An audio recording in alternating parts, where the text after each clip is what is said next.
frio prossegue no estado e nós temos dicas de como manter a forma na estação. Governo de Mato Grosso do Sul vai investir R$2 milhões na digitalização da rádio e TV educativa de MS. Aplicar na poupança é um bom negócio? Nós vamos falar no assunto e ainda você vai conhecer a importância do trabalho da Conab na fiscalização do estoque de grãos. Hoje é terça-feira, 14 de junho. O Jornal da TVE está no ar.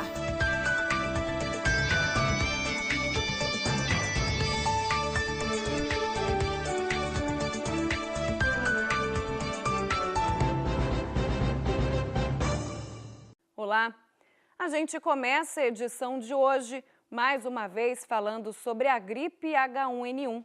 A doença fez mais uma vítima em Mato Grosso do Sul, dessa vez na cidade de Dourados.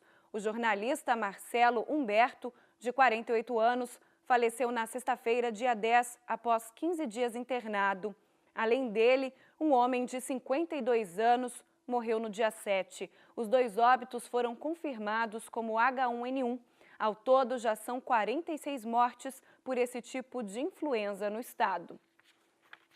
Falando nisso, a Secretaria Municipal de Saúde já definiu a estratégia de vacinação pós-campanha para gestantes e crianças. Vão ser distribuídas 5.500 doses, sendo 3.000 remanescentes da estratégia de vacinação dos encarcerados e 2.500 repassadas no último sábado pelo governo do estado.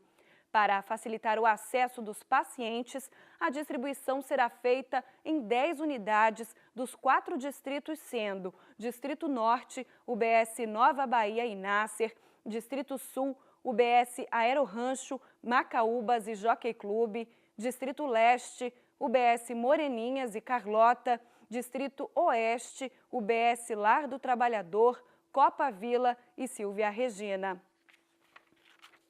E aí, você faz parte do time que acredita que o inverno dá mais fome? Pois é, na realidade isso acontece mesmo, porque o corpo precisa de mais calorias para se manter aquecido. O problema é o ganho de peso. Veja o que os especialistas dizem para não cair nesta armadilha. Chocolate quente, empadinha, cappuccino, bolinho de chuva, tudo isso abre o apetite da gente no frio, não é mesmo? Dá muito mais fome. O que você come assim de diferente no frio que no calor você não costuma comer? Então, eu acho que no frio dá vontade de comer uma coisa mais calórica, né? Nesta cafeteria, o movimento aumenta em torno de 30% quando as temperaturas estão mais baixas. E os pedidos dos clientes ficam todos nessa linha, doce e irresistível. No verão, o pessoal costuma pedir mais salada, os pratos mais leves, né? Agora no frio, é bolinho de chuva, caldos, os cappuccinos. Mas não é só porque os pratos são assim mais atrativos no frio que a gente sente mais vontade de comer, não. É que no inverno o nosso corpo gasta mais energia para manter a temperatura estável. E aí todo mundo sente mais fome. No frio, nosso corpo tende a trabalhar mais para tentar manter a temperatura corporal. E com isso, ativa alguns hormônios que aumentam a fome. Com tanto apetite, o que todo mundo precisa controlar é a quantidade que come. Senão, toda essa vontade de comer guloseimas pode se transformar em peso na balança. O carboidrato, a gordura, o sal, ele é mais palatável. Então, a pessoa tende a procurar esses alimentos que é tipo um refúgio, né, para ele. Então, eu chego em casa cansada, eu quero comer uma massa, um carboidrato. Mas aí acaba, como às vezes as pessoas não fazem atividade física, acaba engordando. Então, junta com o excesso de carboidrato, a inatividade física, o ganho de peso. Em todo caso, como o frio passa rápido, dá para sair da dieta e aproveitar o bolinho de chuva, que nesse clima é praticamente irresistível. Você pode sair um pouquinho da rotina, comer um docinho, mas aí tem que ir para a academia treinar, queimar toda essa caloria. Falando em frio, roupas e cobertores doados por servidores da Fertel foram entregues para a coordenação da campanha do agasalho do governo do estado. A campanha foi prorrogada até o dia 29 de junho. A entrega foi realizada no auditório da Fertel. Contou com a participação de funcionários e a presença do secretário Carlos Alberto de Assis, que recebeu os agasalhos arrecadados das mãos do diretor-presidente Bosco Martins. Parabenizar toda a equipe da Fertel, da TV Educativa, os funcionários, essa solidariedade, efetivamente, né? Nós estamos vivendo um inverno atípico, né? Já é frio, ficou mais frio ainda. E tem que estender a mão, essa solidariedade. Cada agasalho vai minimizar o frio de uma pessoa e nós estamos pensando em pessoas. Se você tem lá no cantinho do seu armário alguma coisa que você não use, procure um órgão público, lá terão caixas onde nós estaremos recebendo de coração a sua doação. A Fertel doou à campanha cerca de 120 peças entre casacos e cobertores, mas aqueles que ainda não fizeram a doação ainda têm tempo. O secretário de Administração lembra que qualquer ajuda é bem-vinda e que a campanha vai continuar. Atendendo a pedidos, nós vamos prorrogar até o dia 29 desse mês para estar arrecadando mais, para estar ajudando mais pessoas, para estar diminuindo o frio que promete ser rigoroso esse ano no nosso estado e levando calor para as pessoas. A mobilização da campanha Aqueça uma Vida passou por todos os órgãos do governo do estado. E as entregas sempre são assim, feitas diretamente ao responsável por ela, uma forma de aproximar o governo dos funcionários estaduais. Fica claro que o governo do Reinaldo é um governo descentralizador e que seus secretários atuam como tal. É um governo de equipe, né? E um governo que visa as pessoas da comunidade, da população e os funcionários públicos no geral. Agora vamos falar do tempo. Em Mato Grosso do Sul, a terça-feira fica com céu claro a parcialmente nublado e névoa seca à tarde. As cidades do extremo sul do estado registraram temperatura mínima de 5 graus e sensação térmica negativa. Já em Campo Grande, o céu também fica claro, o sol aparece entre poucas nuvens, conforme vimos nas imagens. A umidade relativa do ar mínima prevista fica em torno de 30%. E o governo do estado lançou hoje o programa de investimentos na segurança pública. O evento, realizado no Centro de Convenções Rubem Gil de Camilo, contou com a presença do secretário de Justiça e Segurança Pública, José Carlos Barbosa, e o governador Reinaldo Azambuja. O programa MS Mais Seguro garante investimentos em viaturas, armas e equipamentos de salvamento e proteção. Mais detalhes você confere na edição de amanhã. Publicação no Diário Oficial do Estado dessa terça-feira prorroga por mais 2 anos a validade do concurso público de provas para provimento de cargos efetivos da carreira de tributação, arrecadação e fiscalização do quadro permanente de pessoal da Secretaria de Estado de Fazenda. O prazo para a chamada dos aprovados venceria no começo de julho deste ano e agora só terminará em julho de 2018. Uma reunião para avaliar como está o andamento dos projetos do governo de Mato Grosso do Sul nas diversas áreas de atuação da administração estadual. A ideia é conferir se as metas de execução das obras e programas vêm sendo cumpridas. A boa notícia é a formação de um comitê para levantar recursos que serão investidos na digitalização aqui da Rádio e TV Educativa, a nossa Fertel. Em uma reunião com representantes das 7 secretarias do governo, além de todas as fundações, superintendências, institutos e empresas públicas de Mato Grosso do Sul, secretários e diretores de Estado discutiram as metas previstas em um contrato de gestão assinado em março deste ano. Para cada área de atuação do Estado, nós temos um volume de iniciativas contratadas junto ao governador, junto ao governo do Estado. E essas reuniões bimestrais, por isso que a gente chama, é um momento de avaliação do que está sendo entregue efetivamente, se há atrasos, por que esse atraso, se é uma questão orçamentária, se é uma questão de desempenho. E tudo isso é discutido, colocado, para que a gente possa manter a atuação em cima da boa evolução desses projetos e dessas iniciativas, que é o objetivo final do governo. Entre as prioridades do governo, com metas a serem cumpridas, estão as pastas de saúde, educação e infraestrutura. Alguns programas nós temos uma questão orçamentária, a dificuldade de alocação de recursos, mas no geral nós entendemos que todos estão encaminhados e nós esperamos cumprir o contrato de gestão.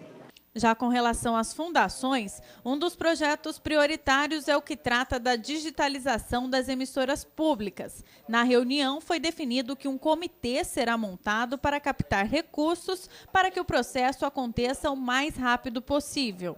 O governador determinou a criação desse comitê gestor, junto com a PGE, com a Casa Civil, com a Secretaria de Governo, para a captação desses recursos, que são em torno de 4 milhões de reais. E o governo determinou também que 50% o governo deverá disponibilizar e os outros 50% a gente vai capitalizar através de emendas, de fundos de tecnologia. E essa é a grande novidade, é a grande boa notícia, a grande boa nova que a gente tem, um sonho de praticamente 30 anos, efetivamente. Hoje nós temos um governo com vontade real de fazer o investimento necessário para a digitalização das emissoras públicas do Mato Grosso do Sul, atingindo, inclusive, os 79 municípios do OMS. Todas as metas estipuladas nos contratos de gestão estão alinhadas com o planejamento das diretrizes e ações do governo. O objetivo é obedecer prazos para a execução dos projetos.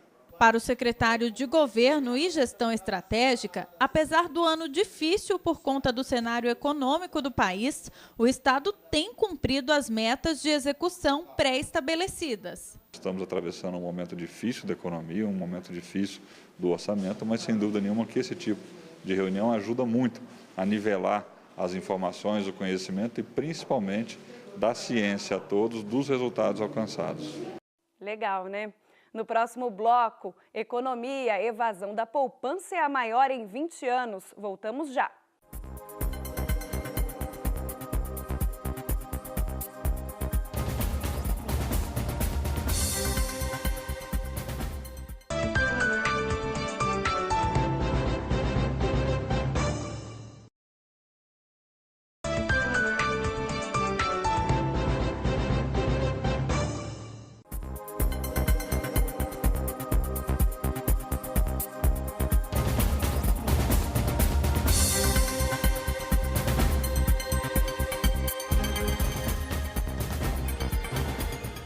Estamos de volta.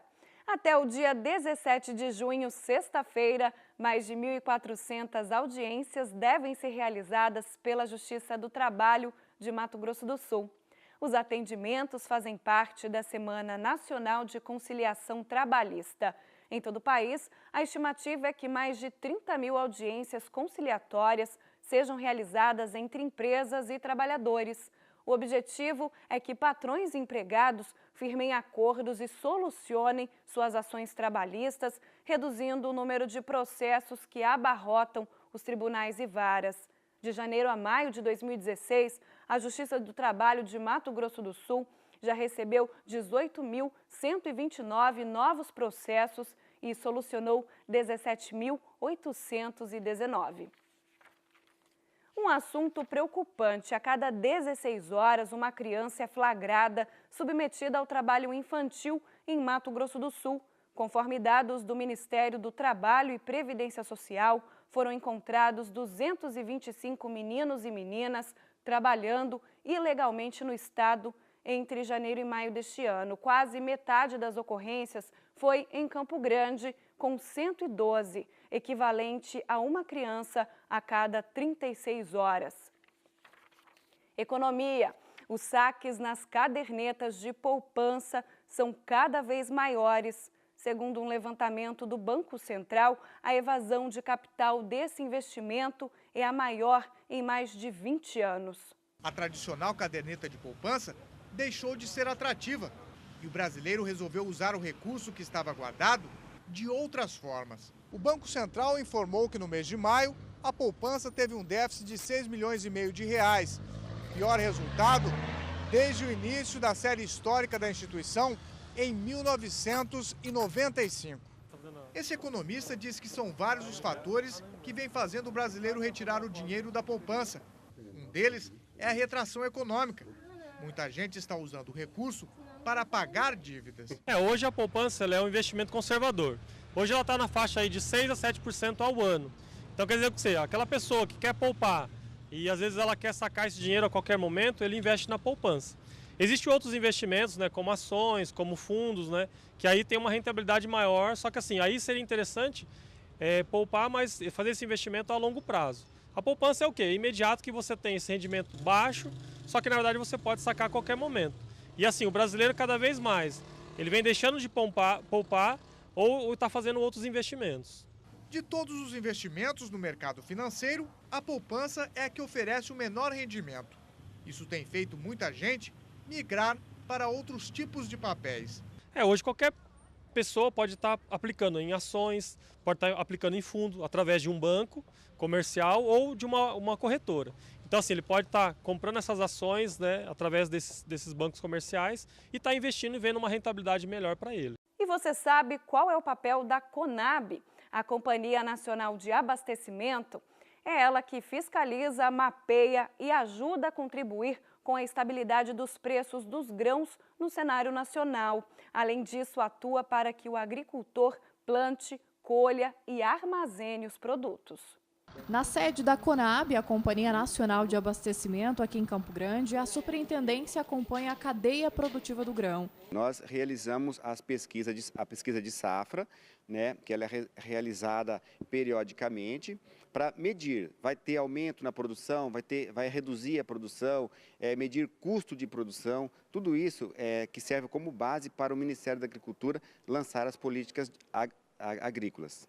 Essa é apenas uma das funções do órgão público federal, que além disso estima a safra no país, faz estudos e análises. Outro papel da companhia é ditar preços no mercado de grãos. Entre as políticas, a estatal compra produtos agrícolas no momento em que os preços não estão favoráveis ao produtor. Nós temos um programa que chama PGPM. Esse programa ele é uma garantia ao produtor rural em caso dos preços de mercado estiver abaixo do preço mínimo. Quando os preços de mercado estão abaixo do preço mínimo, a Conab entra comprando através da PGPM, entendeu?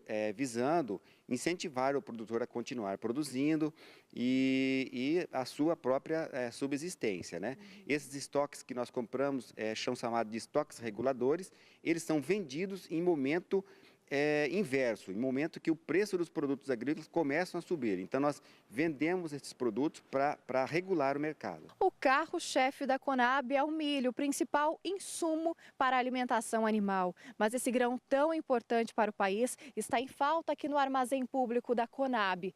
Os silos, com capacidade para 16 mil toneladas, estão vazios. Um reflexo da situação que acontece em todo o país. Só aqui em Mato Grosso do Sul, a colheita da safra deve ter uma queda de 13%. Não há estoque público de milho no Mato Grosso do Sul.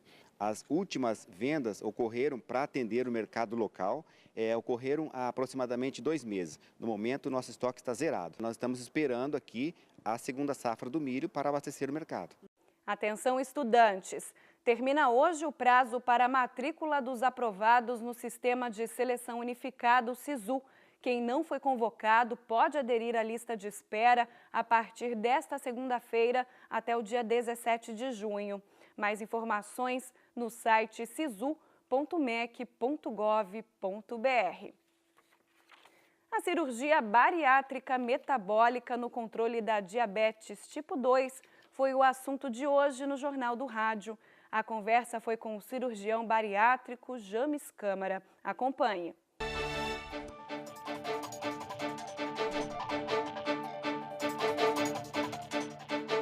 O diabetes tipo 2 é o diabetes adquirido. E dentre os fatores que levam os pacientes a adquirir o diabetes são os obesos. Nesse está inserido a grande maioria dos obesos. E observando essa incidência mundial do diabetes, que é uma pandemia, pode-se dizer assim, se começou a ter atenção nesse paciente obeso operado para a perda de peso e, consequentemente, começou a melhora do diabetes. Doutor, o diabetes a gente pode dizer que é perigoso, até porque não tem sintomas que a gente possa notar, né? Rapidamente, assim, ó, ele está com diabetes por algum motivo. Na maioria das vezes, ele é nos exames de rotina que o paciente percebe que já está com diabetes. Aquela pessoa que não tem esse costume de fazer pelo menos uma vez por ano, né, que acha que não acontece nada, já pode até, de repente, ser detectado num estado avançado. Com certeza. No caso, as pessoas obesas, elas têm mais propensão a contrair esse diabetes por conta da má alimentação mesmo. É uma diabetes relacionada praticamente à alimentação. Brincando com você, todo obeso diz que não come. Os obesos, na maioria das vezes, hoje é considerada a obesidade como uma doença. E ela é uma doença multifatorial. A obesidade pode causar o diabetes, a hipertensão, uma série de outras patologias associadas à obesidade. Você está entendendo? Dessa forma que hoje a sociedade analisa e observa os pacientes obesos. O que acontece no organismo dessa pessoa obesa a partir do momento que ela contrai esse diabetes? Assim, a bariátrica pode ajudar ou o controle de alimentação também? Sim, existem 3 tipos de cirurgias do diabetes: a restritiva, a desabsortiva e as mistas. Como você pode entender, a restritiva restringe a ingesta de alimento, dificultando. A desabsortiva é aquele paciente que ingere, mas não absorve gordura, ele vai ter diarreia, que não é uma diarreia, é uma desabsorção. E a mista, que é a mais usada no Brasil e nos Estados Unidos, tem a absorção, né, a desabsorção, um pouco de desabsorção associada à restrição. Doutor, hoje a cirurgia bariátrica, ela já é mais, não sei se o termo seria esse, mas ela é mais fácil, ela está mais à disposição da população? Eu diria que sim. No Brasil, em torno de 80 a 100 mil pessoas são submetidas ao tratamento de obesidade. E nesse estudo, né, que nós contamos no início do programa, né, falando aí a respeito da participação de 45 entidades mundiais que estudam diabetes, é um estudo divulgado, é um estudo bem recente, né, digamos assim, é uma novidade que a gente está trazendo hoje aqui no Jornal do Rádio. De que forma essa cirurgia, conforme esse estudo, pode, então, auxiliar os pacientes de diabetes que têm esse diabetes tipo 2 aí na sua recuperação? E, de repente, melhora de qualidade de vida também, né? Sim.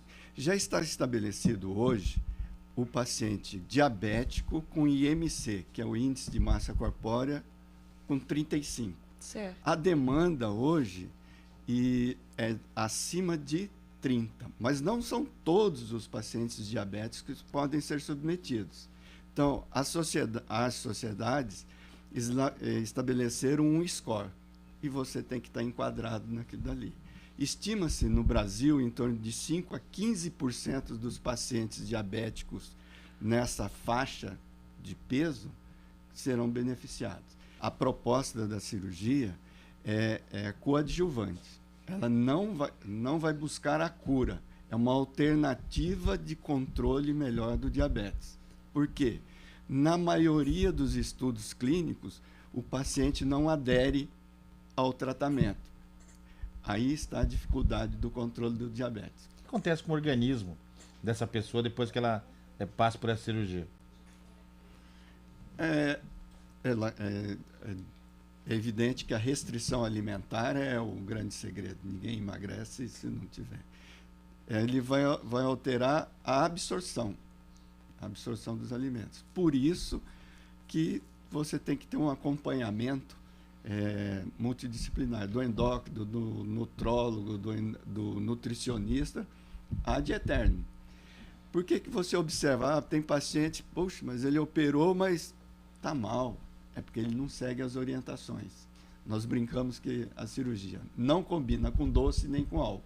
Você comer doce ou ingerir álcool, você vai ter reganho de peso. Outro problema que apega muito na cirurgia, não deu certo. tem que ver como é que ela foi realizada. Este é o grande problema. Daí você da banalização. Por isso que você deve procurar especialista com experiência como qualquer outra especialidade, qualquer outro procedimento. E antes de terminar, um recado da equipe de jornalismo da TV Educativa. Caso você saiba de algum assunto que pode se transformar em uma reportagem, entre em contato com a gente. O nosso e-mail é o tvms.jornalismo@gmail.com ou entre em contato pelo telefone 3318-3871. Contamos com a sua participação. E o Jornal da TVE termina aqui. Obrigada pela companhia e até a próxima.